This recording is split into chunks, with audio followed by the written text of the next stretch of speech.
जिन सरपंचों से, ठेकेदारों से, जो गवर्नमेंट एम्प्लॉई है, उनसे धमकी दे के पैसे लिए हैं स्थानीय विधायक ने।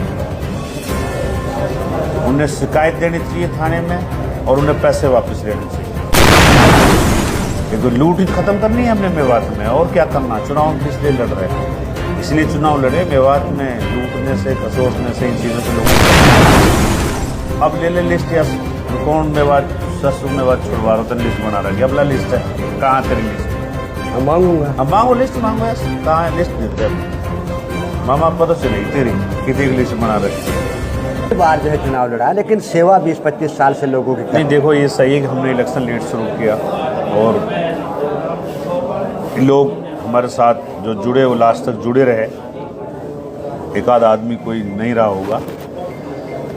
मेवात में कांग्रेस का एक प्रति एक लहर थी और कुछ स्थानीय विधायक के नाम शनाप बयान, धार्मिक बयान, जो हरियाणा में तो कांग्रेस लीडू भी, और वो खुद जरूर जीता है अच्छे वोटों से। तो मेवात के लिए अच्छा नहीं है। 20 साल से मेवात अपोजिशन में चल रहा है।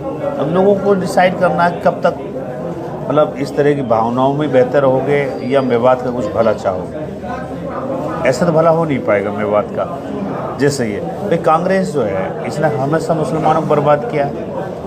देश में जहाँ जहाँ आप देखोगे, चाहे दंगे हुए हों, देश में जो बड़ा नुकसान किया है, मेवात में भी यहाँ तक सब कांग्रेस ने नुकसान किया है। मेवात में कांग्रेस ने कुछ किया ही नहीं है आज तक। तो क्या जिस तरीके से आपने बयानबाजी का जिक्र किया है, और वाकई में अगर देखा जाए तो क्या जीत का फैक्टर यही रहा है और हरियाणा में हार का फैक्टर कांग्रेस का यही रहा है? बिल्कुल।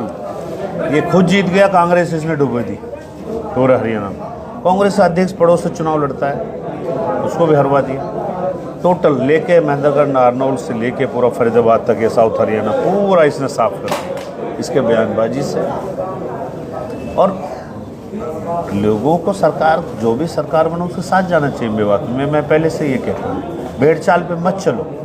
अब इन्हें बना के क्या इनको पूजोगे? ये जो एमएलए बना दिए कांग्रेस के, इनके क्या करोगे? ये कोई काम के हैं?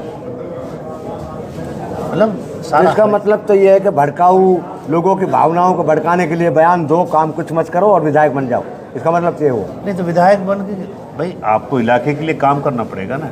जो सरकार जो होगी, मेरे हिसाब से तो जहाँ सारा हरियाणा जा रहा है वहाँ जाना चाहिए। हमारी मेवात विपरीत क्यों जाती है? करीब 2005 से हम विपरीत दिशा में चल रहे हैं, इसलिए नहीं, गलत है। मेवात के हित में ठीक नहीं।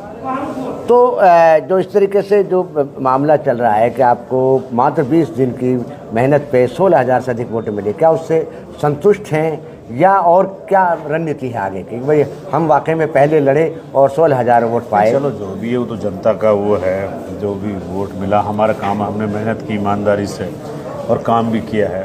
आगे इंशाल्लाह काम करेंगे, लोगों के साथ हैं, जो हमारे वोटर सपोर्टर हैं, हम उनके साथ खड़े हैं और जैसे भी हैं आगे काम करेंगे। मेवात के हित के लिए काम करेंगे, फिरोज उजिर का हल्के के हित के लिए काम करेंगे, अपने लोगों के हित के लिए काम करेंगे। तो क्या इनेलो पार्टी के साथ ही मिलकर काम करेंगे या फिर दूसरी पार्टी का भी कोई अभी मन बना रहे हैं? किस तरीके से चलेंगे कि भाई हम या इनेलो के साथ रह के झंडे के नीचे काम करें? हमने अभी इंडियन नेशनल लोकदल से चुनाव लड़ा है। हम पार्टी में हैं, पार्टी के साथ हैं, पार्टी में काम करेंगे। तो क्या कार्यकर्ताओं के लिए कोई टाइम फिक्स किया है कि हम जिस दिन लोग मिल सकें? कि भाई क्योंकि आपका भी बिजी शेड्यूल है, काम वाम भी हम लोग थोड़ा बिजी भी, लेकिन हम इतवार को तो यही है, हर इतवार को तो यही मिलेंगे, लोगों से मिलना जुलना रहेगा।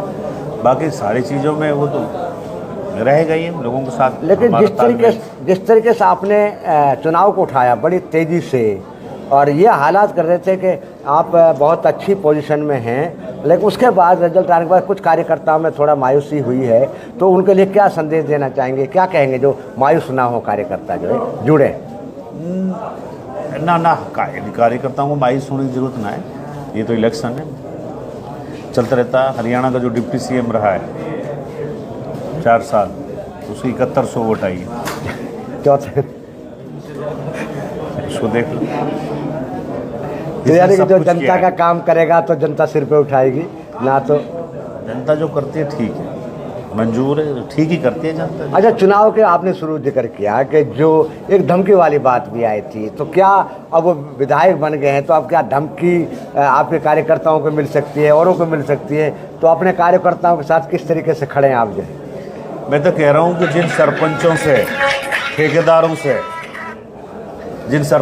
ठेकेदारों से, जो गवर्नमेंट एम्प्लॉई है, उनसे धमकी दे के पैसे लिए हैं स्थानीय विधायक ने,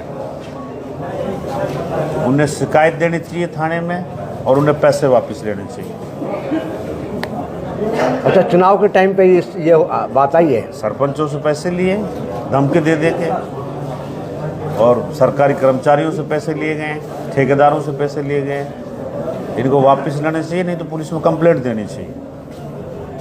अगर कोई ऐसी शिकायत लेके आता है कि आप उसका साथ देंगे, मदद करेंगे? बिल्कुल दूंगा, 100%। एक लूट ही खत्म करनी है हमने मेवात में, और क्या करना। चुनाव हम किस लिए लड़ रहे हैं? इसलिए चुनाव लड़े, मेवात में लूटने से, खसोटने से, इन चीज़ों से लोगों को बचाना है। तो आपने भी जिक्र किया लूट खसोट का, क्योंकि चुनाव में आपने इसके एक वानगी पेश की थी कि लोग लाखों की 2-2, 2.5 लाख की माला डाल रहे थे, सैकड़ों मालाएँ थी। आपने केवल कहीं 100 रुपया के 500 रुपया एक तब भेंट के नाते आपने लिए और वापस कर दिए, जबकि दूसरी जगह वो जेब में रखे गए। क्या एक संदेश देने का भी कोशिश की? तो क्या एक मिसाल कायम की आपने? देखो, हमने राजनीति जो कर रहे हैं, हम बिल्कुल विपरीत कर रहे हैं। मेवात में जो पुराना ढर्रा चल रहा है उसको तोड़ना है, और उसको तोड़ने के लिए काम कर रहे हैं। आपको सम्मान, भेंट एक सम्मान होता है। आपका 100 रुपया भी वही है, 1 लाख रुपये वही है। आप भेंट के रूप में देखना चाहते हो तो 100 रुपये ही काफ़ी है। 1 लाख रुपये वो तो रुपये के रूप में, रिश्वत के रूप में बेसिकली। तो हमको वो ख़त्म करना चाहिए, हमको नहीं चाहिए। इन लोगों को देखना, पब्लिक को देखना, इनको भी बदलना चाहिए, नेताओं को भी बदलना चाहिए।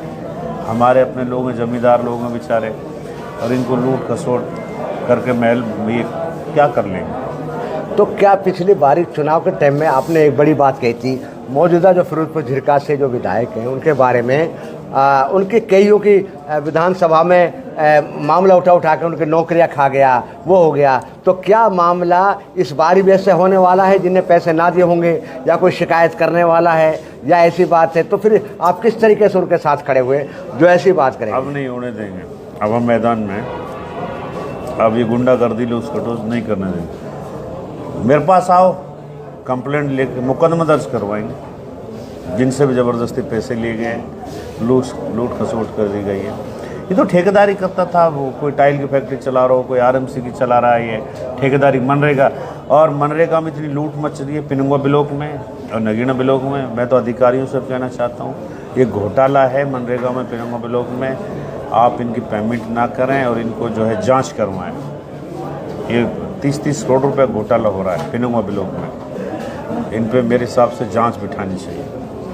ये कर्मचारी जो हैं वो ठेकेदारी कर रहे हैं पिनंगवा ब्लॉक में, तो सरकारी कर्मचारी वो ठेकेदारी कर रहे हैं। विधायक ठेकेदारी कर रहे हैं, विधायक ठेकेदारी कर रहे हैं। और अलवी साहब, ये आप ले लिस्ट, या कौन मेवात ससु मेवात छुड़वा रहा हो, लिस्ट बना रखी, अबला लिस्ट है, कहाँ तेरी लिस्ट?